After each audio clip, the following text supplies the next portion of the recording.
may na-discover yung yung anak ko na na-search niya sa FB na meron daw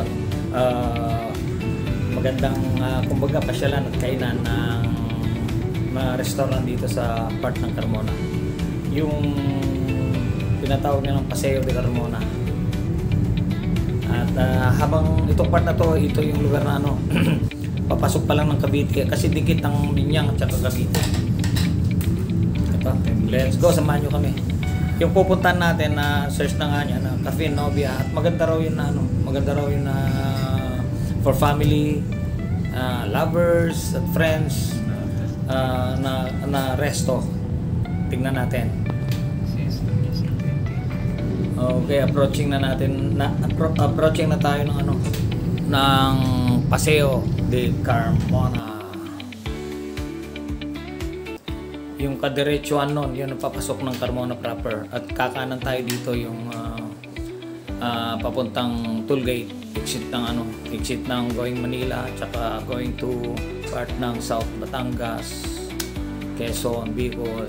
At saka ito, andito na tayo sa Cafe Novia. At may extra pang bus na diyan kasing pinaka-station nila bago lumabas ng Carmona yung mga bus. So ito tayo, ayan na yung Cafe Novia. Kung tignan nyo sa harap, talagang siya, parang napaka-cozy. Ibig sabihin na tahimik, maganda yung ambience. Halina, pasok tayo sa Cafe Novia.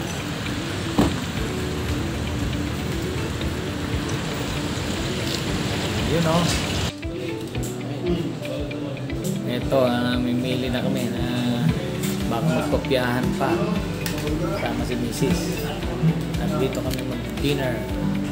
Treat kami ni Ma'am Maria kung teacher. Ngayon napansin ko parang may mga may mga antiques, may mga collection ng antiques. Masarap kaya habang order, may ikot ako na kumukuha ng pigs.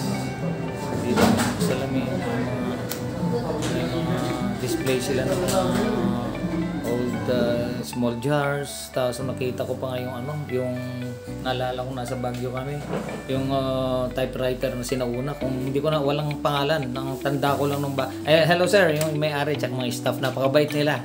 Hello, shout out sa inyo.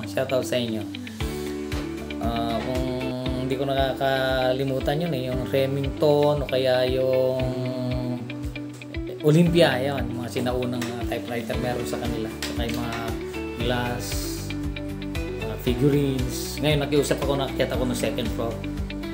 Medyo wala pang tao dahil maaga kami.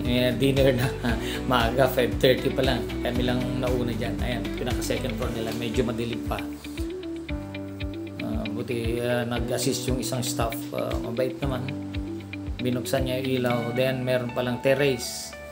Ayan, kaya lumabas ako. Yan yung terrace na yan, yung makikita mo yung mga sasakyan na yan, papalabas yan pagdating sa dulo. Yung sabi ko kanina, it's either going south or north. Yan, Batangas, Quezon, Bicol, or Manila, to Baguio, andyan. Yung stuff nila. Yan yung pangalan, Cafe Novia. Ganda, no?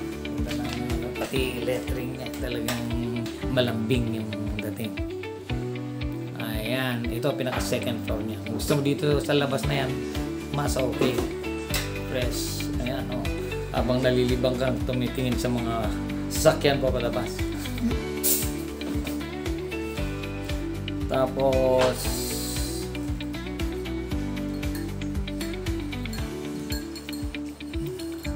ayun na, bumaba na ako at eating time na. Ayan ang in-order ni Ma'am Ria, yung sizzling gambas, gambas, hipon, tsaka yung palabok, the best.